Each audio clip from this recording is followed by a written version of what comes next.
খুঁজতে একটা গাছের নিচে গিয়ে দাঁড়ালো। কিছুক্ষণ অপেক্ষা করলো, কিন্তু বৃষ্টি থামার নামই নিচ্ছিল না। সে কিছুক্ষণ আকাশের দিকে তাকিয়ে রইল। দেখলো আকাশ কালো মেঘে ঢাকা। আকাশে তো খুব মেঘ করেছে, মনে হচ্ছে আজ স্কুলে যেতে অনেক লেট হয়ে যাবে। আমাকে যেতেই হবে। যদি আরো কিছুক্ষণ এমনই বৃষ্টি হতে থাকে তাহলে কোমর অবধি ডুবে যাব আমি।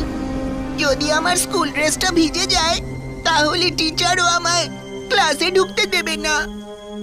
কি করি যে?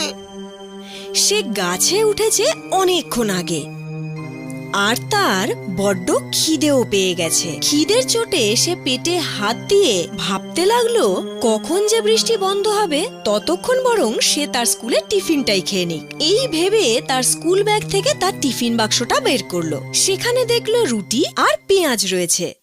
তখনই সে জলের মধ্যে ছপ ছপ শব্দ শুনতে পেল। সে দেখলো ওই গাছের নিচে একজন সাধু বাবাও এসে আশ্রয় নিলেন। চুনু ওনাকে দেখলো, তারপর খিদের চোটে রুটি আর পেঁয়াজের টুকরো নিয়ে মুখে পুরল। সাধু বাবা তাকে খেতে দেখলো। চুনু আবার খাবারের টুকরো নিয়ে যেই না মুখে পুরল, দেখলো সাধু বাবা তাকে দেখছে। ও তৃতীয়বার যখন আবার খাবার মুখে পুরল, সাধু তখনও তাকে দেখছিল। সাধু তার দিকে তাকিয়ে আছে এই দেখে চুন্নু তাকে বলল, বাবা খাবেন? সাধু বাবাকে কিছু খাওয়ালে তোমার কল্যাণ হবে পুত্র। আজ সারাদিন বৃষ্টির কারণে কোনো ভিক্ষা জোটেনি। অল্প কিছু কেন খাওয়াবো?